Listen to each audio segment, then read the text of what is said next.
Russell, a couple of weeks ago, Paul Smith, the CEO of SpicerHaart, made a comment specifically about you and the fact he was surprised, following what your background of Emoov, that you'd started with Keller Williams. I'd like to use this opportunity, and I'd ask you to be nice, to reply back to him.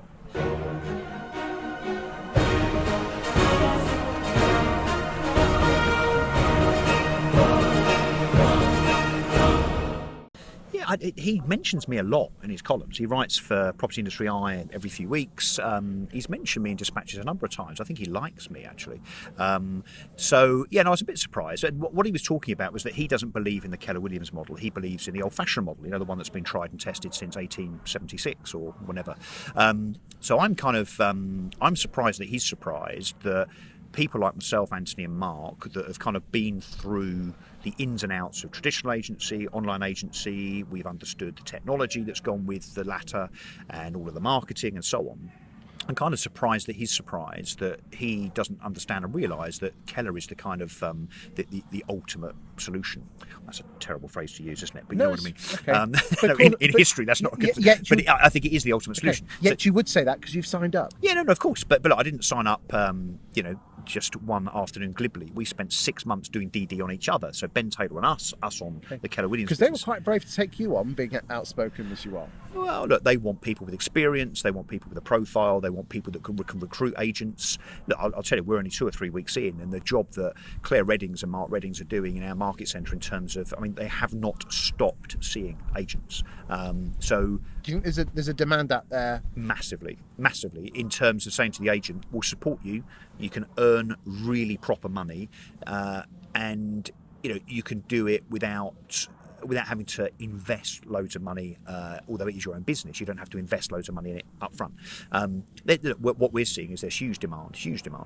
So look, back to Paul Smith. I don't know why he has such a bee in his bonnet, really. Look, I go as far as to say, look, I think Paul runs a business that turns over hundreds of millions of pounds. It makes very little profit. He makes about 1% profit on revenue, doesn't always make a profit. I think, dare I say, and I don't know why he's allowed to write the column, really, I think he's a bit... Well, he's entitled to his opinion, as you are. Well, no, he is, but I'm not sure why he is relevant, I suppose. And why he has such an issue with, and look, let's be honest, when he writes his columns, he goes out to attack 3 or 4 people. Now, you call me outspoken and controversial.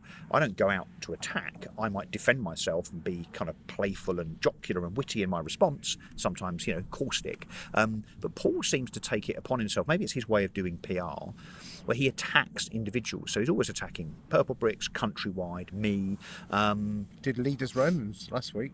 Well, he wants to be careful. I don't know, maybe he hasn't got any mirrors in his house, but he should be careful who he picks on, really. So you genuinely believe that the self-employed model, which is the Keller Williams model, is the way forward? Yeah, no, I really, really do. Would you, if you were him, would you convert Hart into a self-employed model? Well, he talked about a hub model a while ago. And look, maybe the reason... And would you say, when you say hub model, we're talking about hubs with self-employed or employed? A branch that, instead of you having 10 branches in an area, you have one, and then the 9 branches that you close are fueled by that central branch that you keep in terms of the people. Okay. And look, that work in the big cities, but it won't work in rural Norfolk. Yeah, I go back to my point about high street estate agency, that even at full fee, even in a good market, because there's competition, because rents go up, as in the rent of your premises, and business rates only ever go up, staff costs only ever go up.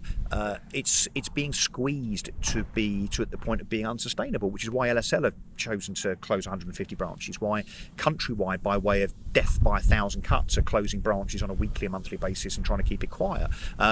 Look, I think Paul Smith's model is not sustainable.